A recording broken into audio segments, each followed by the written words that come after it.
5.3। प्रश्न नंबर 636 योग प्राप्त करने के लिए योग क्या चाहिए? 636। मार्क लगाओ कि नहीं? सोमवार को लग लेकिन बता दो। सोमवार को जल्दी आना पड़ा ना, खराब नहीं सोमवार को सोमवार में 636 योग प्राप्त करने के लिए एपी 6 9 17 25 के कितने पद लेने चाहिए? सबसे पहले तो हम लिखेंगे दी गई एपी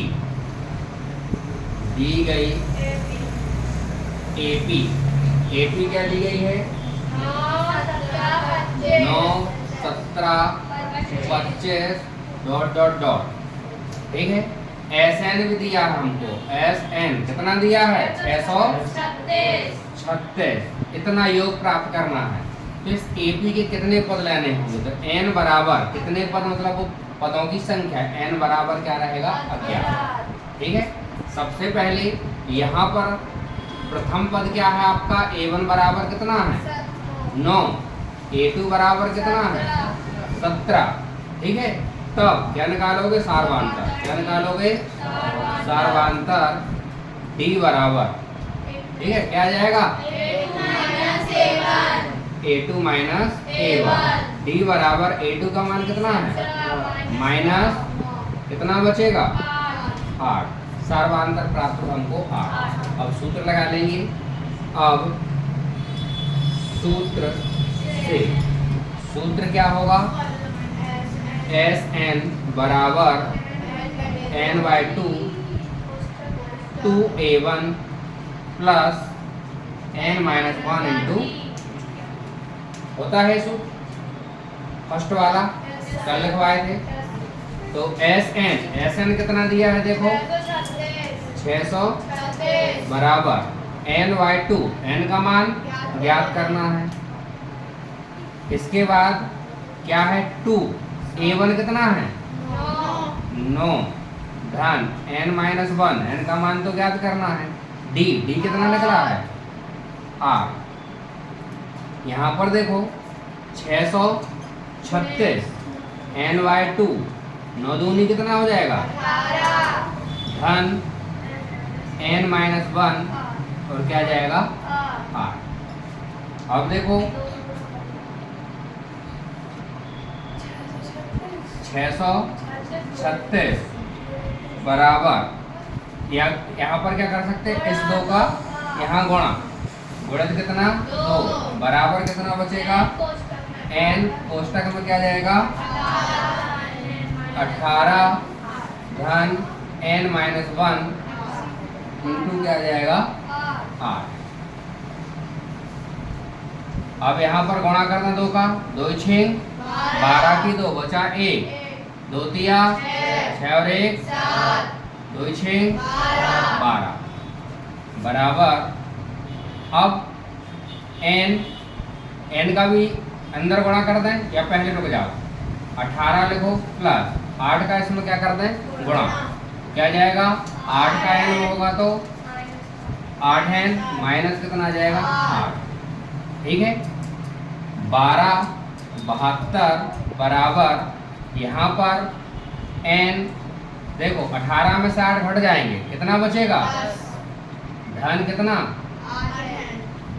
अब 1272 बराबर N का अंदर गुणा, तो N का 10 में होगा तो प्लस N का 8N में होगा तो 8N स्क्वायर, या इस पूरे को इस तरफ कर लो 8N स्क्वायर प्लस 10N। जब पूरा पद आता है तो निशान में परिवर्तन नहीं होता है। 1272। अब ऐसी कौन सी संख्या है जिसमें अपन इसको घनिष्ठ ले सकते हैं? इसमें भी भाग चला जाए, इसमें भी भाग चला जाए, तो 2 तो चौके 8। यहाँ पर क्या जाएगा? N square. 2 पंचे 10 N बराबर कितना? 1272। 4N स्क्वायर प्लस 5N बराबर गुणा की संख्या कहाँ जाएगी? बटे में कितना? 2 एकम 2 6 2 तिया 2 6 4N की घात 2 धन 5N बराबर 636। ये धन में इस तरफ आएगा तो काय में हो जाएगा? 4n का वर्ग धन 5n ऋण 636 बराबर 0। ये क्या बन गया? वर्ग समीकरण। क्या बन गया ये? वर्ग समीकरण। अब यहाँ पर जो संख्या होती है इसका मन में यहाँ क्या करना है? गुणा करना है। ठीक है। और इस बीच वाली संख्या को इस प्रकार से तोड़ना है कि उन्हीं दो अंकों को जोड़ें या घटाएं तो ये बीच वाली संख्या प्राप्त हो जाए चिन्ह सहायक, और उन्हीं दो अंकों का आपस में गुणा करें तो यहाँ वाली संख्या प्राप्त हो जाए वो भी चिन्ह सहायक। ठीक है। तो बताओ कौन सी संख्या होगी?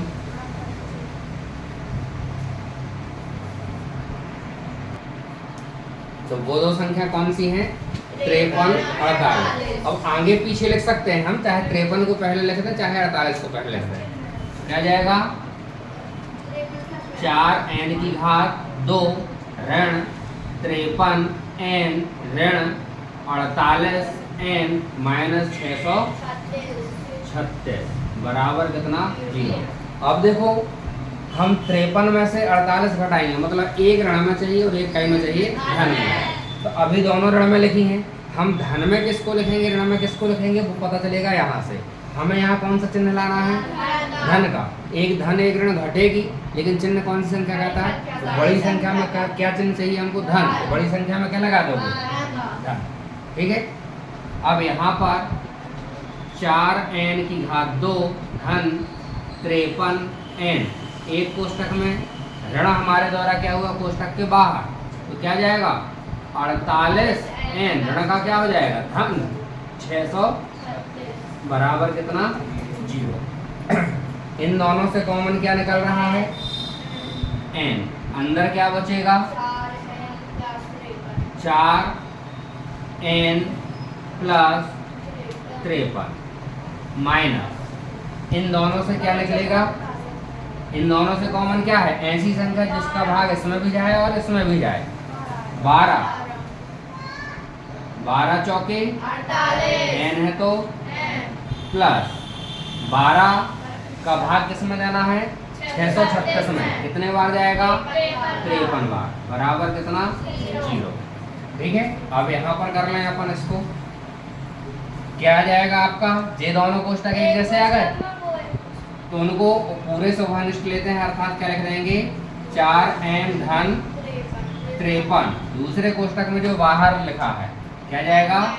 n माइनस 12 बराबर कितना? 0।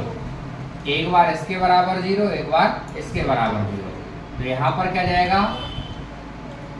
4n प्लस 53 बराबर कितना? और एक बार n माइनस 12 बराबर कितना? 4n को हम यहीं रोकें बराबर जो धन में उस तरफ जाएगा ऋण में, और n बराबर माइनस 53 बटे में कितना जाएगा? 4। ठीक है। यहाँ पर n बराबर ऋण में उस तरफ जाएगा तो 12। इसमें क्या लिख दोगे? संभव नहीं है। क्यों नहीं है? क्योंकि ये संख्या है, प्राकृत संख्या। ठीक है। प्राकृत संख्या पहली चीज तो ऋणात्मक नहीं होती, और दूसरी चीज क्या होगी कि वो भिन्न में नहीं होगी। कोई भी नंबर कोई भी संख्या भिन्न में नहीं होता है। ठीक है। तो क्या हो जाएगा? n बराबर 12। यहाँ पर लिखना, चूंकि कोई एक कारण दे सकते हो, प्राकृत संख्या कभी ऋणात्मक